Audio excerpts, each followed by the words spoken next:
Back to Snapshots Fired. I'm your host, Connie, and this song goes out to Chadwick Boseman, who we just recently lost. Well, it's 12:30 in London, and back home it's 4 a.m. And I wonder if you're sleeping, or just how long it's been. But I miss you. I miss my home, I miss my family. I'm so far gone, I'm so far gone into the sunlight.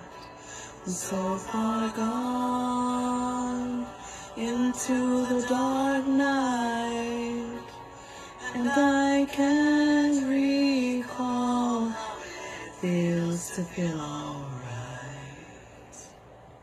I'm so far gone.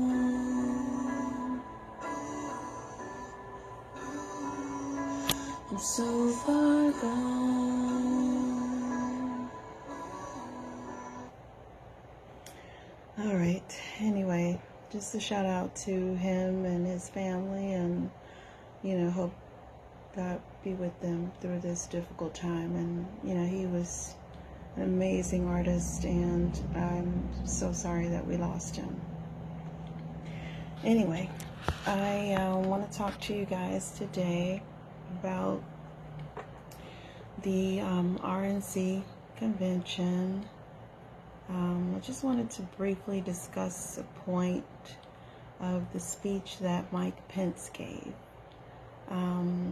And also Matt Gaetz out of Florida, the psychopath, sycophant, crazed out lunatic. I was discussing, his speech with one of my Caucasian friends, and he is an ally, and I'm happy for that. However, trying to explain to him about the campaign of fear that was perpetrated upon America through the RNC's convention last week, there was one point where Matt Gaetz basically said that if you do not support or vote for Donald Trump, they're coming to get you. They're coming to suburbia, they're coming to your neighborhoods, they're, going to attack you and your family and this and that, and they'll move in right next door to you. Well, first of all, I don't know an M13 gang member that can afford to move in next door to you. I mean, a lot of us can't afford to live next door to you. So that's a false narrative, of course. I mean, all of the bullshit that they put out there last week was all false narratives. And it was meant to be a campaign of fear. I do have to applaud them because they stayed on message. Everyone stayed on point. Everyone drilled and drilled and drilled fear into the soul, the heart and soul of America. And, poor America, because after that type of bombardment of, this propaganda machine that was, perpetrating lie after lie after lie, it's hard to fight against it.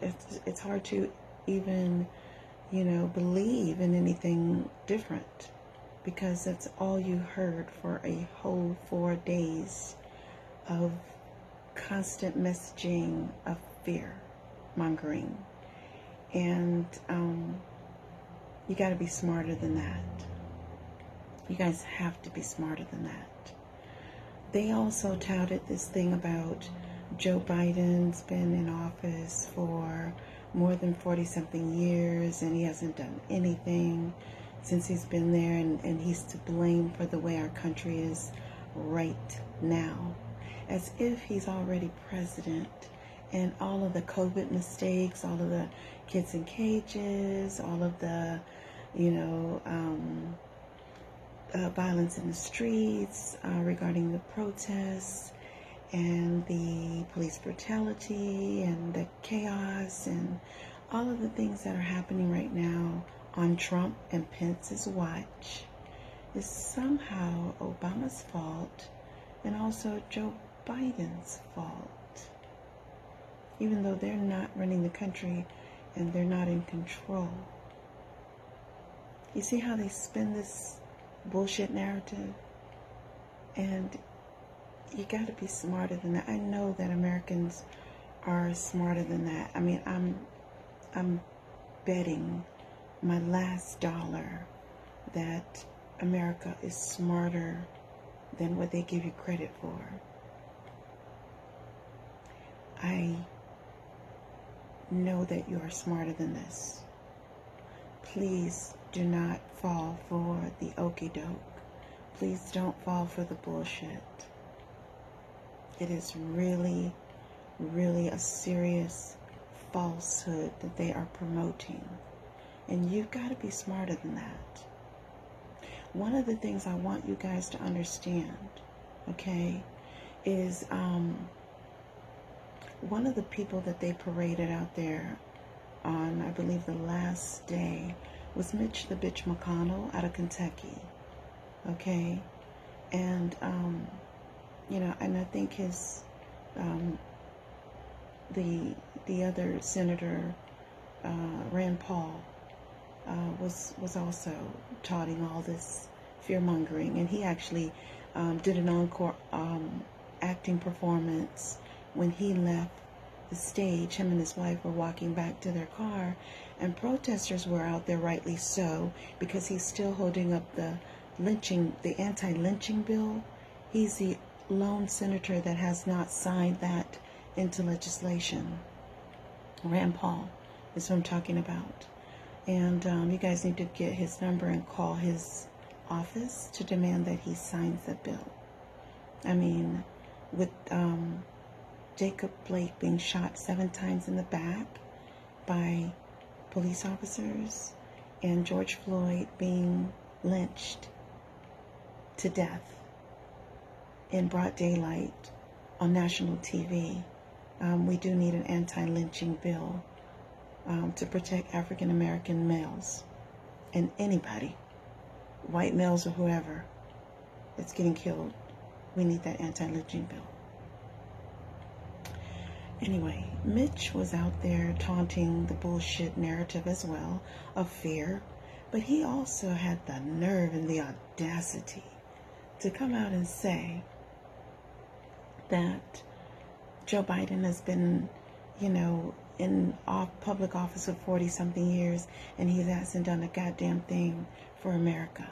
Well, Mitch, look at yourself in the mirror, because Kentuckians have had you in office for 40-something years, and every year you have shuffled $1 million into your pockets and left Kentuckians on welfare and food stamps. And you're telling me that Joe Biden hasn't done anything? Well, you haven't done anything, Mitch. You have fleeced Kentuckians, and when you leave office, when they kick your ass out, you have $48 million in your bank account right now. That means that each year you have been in office, you have put $1 million in your pockets, okay? And left your people, your constituents, dirt fucking poor. And I've said it before on this show that Kentucky is 44th, okay? 44th in the nation in job creation and availability.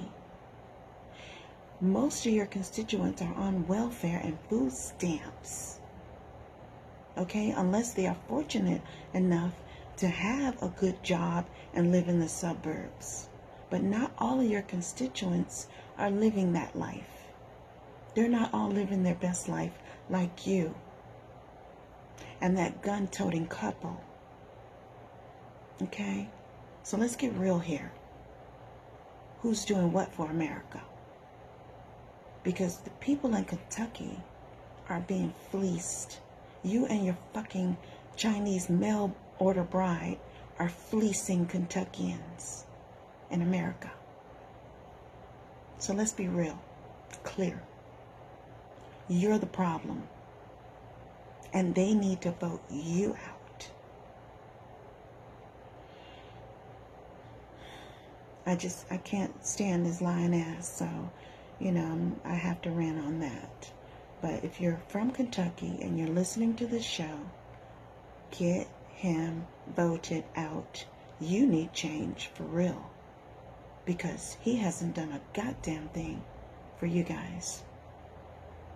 But yet and still, he's got a balloon retirement plan of $48 million that he's made off of the backs of Kentuckians that have supported him. So I just want you guys to be aware and to know that there are a bunch of lies and false narratives going around that have been spread up into this, RNC convention. Get smart, America.